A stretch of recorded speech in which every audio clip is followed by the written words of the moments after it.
اوس کے سردار تھے، ان کی وجہ سے پورا قبیلہ مسلمان ہوا، اور ہے بڑے جنگجو ٹائپ کے تھے۔ مدینے جاتے ہی سب سے بڑا جو سمجھ لینا تلخ تجربہ تھا مسلمانوں کے لیے وہ یہ تھا، کیونکہ مدینے کا ڈان جو تھا نا وہ سعد ابن معاذ تھا، کوئی چسکتا بھی نہیں سی انہوں تو بغیر، اور اللہ نے دیکھے کہاں پہنچا دیے۔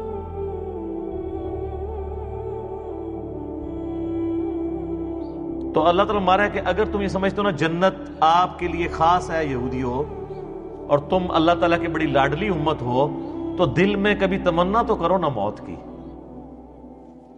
سر جو لوگ اللہ سے محبت کرنے والے ہیں نا ان کے دل میں تو ہر وقت موت کی تمنا رہتی ہے۔ صحیح مسلم میں حدیث ہے، جو شہادت کی تمنا کے بغیر مرا وہ کفر کی شاخ پہ مرا، نفاق کی شاخ پہ مرا، منافقت کی تمنا تو موجود ہے۔ بخاری میں حدیث موجود ہے، سعد ابن معاذ کو جب تیر لگا گھٹنے میں، اب چھوٹا سا ایک زخم ہی تھا، گھٹنے میں تیر لگنے سے کوئی بندہ تو نہیں مار جاتا، ان کی مین رگ کٹ گئی تھی، پٹی کی۔ پھر انہوں نے دعا کی، اے اللہ اگر مشرکین عرب نبی علیہ السلام کے اوپر اب نہیں چڑھائی کریں گے جس طرح کہ انہوں نے بدر میں کی، احد میں کی اور آج خندق میں کی ہے، اس کے بعد اگر کوئی ایسا معاملہ نہیں ہونے والا تو اسی زخم کو میرے لیے کھول دے اور مجھے شہادت کی موت دے دے۔ یہ صحیح بخاری میں۔ تو وہ زخم ان کا جاری ہو گیا، سعد ابن معاذ کو اللہ تعالیٰ نے شہادت کی موت دے دی۔ اوس کے سردار تھے، ان کی وجہ سے پورا قبیلہ مسلمان ہوا، انہوں نے بھوک ہڑتال کر دی تھی، اسلام لے کے آئے، اور ہے بڑے جنگجو ٹائپ کے تھے، اپنے قبیلے میں چلے گئے کہ میں اس وقت تک نہ کھاؤں گا نہ پیوں گا جب تک سب لوگ مسلمان نہیں ہوتے۔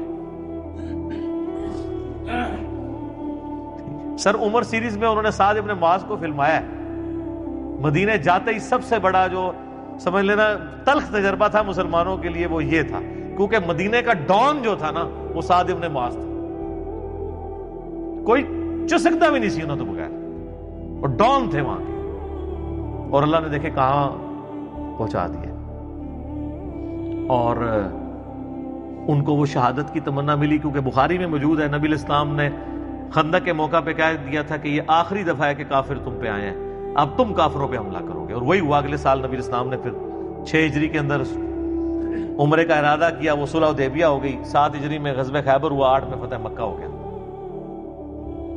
تو مومن تمنا کرتا ہے موت کی اس اعتبار سے کہ اے اللہ اگر دنیا میں میرے لیے کوئی خیر باقی نہیں ہے، میرے لیے زندگی میں امتحان ایسے آنے والے ہیں جن کو میں برداشت نہ کر کے کفر کی زندگی میں نہ چلا جاؤں، اگر اس اعتبار سے کوئی موت کی تمنا رکھتا ہے تو وہ صحابہ کی سنت ہے۔ شہادت کے اعتبار سے جو تمنا رکھتا ہے، کیونکہ اگر آپ تمنا ہی نہیں ہوگی شہادت کی تو آپ جنگ خاک لڑیں گے جا کے۔ خالد ابن ولید جو ہے وہ کس طریقے سے ان کے اعصاب کے اوپر سوار تھے، رومنز کے اور پرشینز کے، وہ سیدھا پہلے تو خط بھجواتے تھے کہ میں وہ قوم لے کے آ رہا ہوں کہ تمہیں شراب اتنی محبوب نہیں ہے، عورتیں اتنی محبوب نہیں ہیں جتنا وہ موت سے محبت رکھتے ہیں۔ تو سر ایسے جو لوگ ہیں جو آپ کے ذہن میں شاید کھر دماغ ہوں، ان کے آگے کون سی سپر پاور ٹھہر سکتی ہے؟ لمیٹڈ ریسورسز کے ساتھ یرموک اور قادسیہ کے اندر انہوں نے ناکو چنے چبوا دیے ان کو۔ تو اللہ تعالیٰ ہمارا یہودی ہو، اگر تمہیں یہ یقین ہے نا کہ تم جنت تمہارے لیے گارنٹیڈ ہے، تو ایک دفعہ موت کی تمنا تو کرو اگر تم سچے ہو۔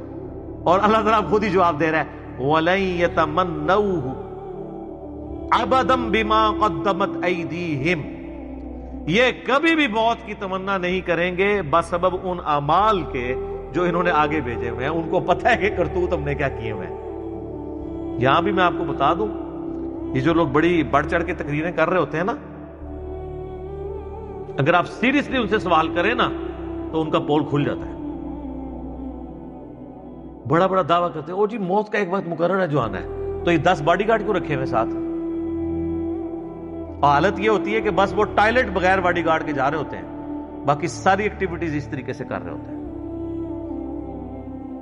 اور مریدین کہہ رہے ہوتے ہیں الا ان اولیاء اللہ لا خوف علیہم ولا هم یحزنون، ان کے مریدین ہوتے ہیں وہ۔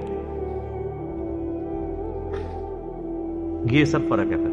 یہ دعوے کرنا آسان ہے، یا دعویٰ نہ کرے. باڈی گارڈ رکھنا کوئی بری چیز نہیں ہے، نبی علیہ السلام نے بھی رکھے ہیں. ہاں جب وہ آیت نازل ہوئی سورۃ المائدہ کی، سورہ الحجر کی، واللہ یعصمک من الناس، اے نبی اللہ تعالیٰ آپ کی حفاظت کرے گا لوگوں کے اگینسٹ، تو پھر نبی علیہ السلام نے باڈی گارڈ رکھنے چھوڑ دیے تھے. یہ جائز ہے، لیکن جو انہوں نے تماشا لگایا ہوتا ہے نا، اس حد تک وہم تک، یہ ایک ایکسٹریم رویہ ہے. یہ یاد رکھیے گا، اسباب اور مسبب الاسباب کو بیلنس کرنا ضروری ہے. ایک خاص حد تک ہی آپ اسباب کو مینج کر سکتے ہیں، نظر مسبب الاسباب کے اوپر ہونی چاہیے. یہ نہ ہو اسباب پہ اتنا تکیہ ہو جائے کہ اللہ سے ہی نظر ہٹ جائے، پھر انسان کے پلے کوئی شے نہیں رہتی. اللہ فرماتا ہے کبھی بھی یہ موت کی تمنا نہیں کریں گے. جو انہوں نے کرتوت آگے بھیجے، ان کو پتہ ہے کہ ہماری پھینٹی لگنی آگے. واللہ علیم بالظالمین، اللہ تعالیٰ خوب جانتا ہے ایسے ظالموں کو.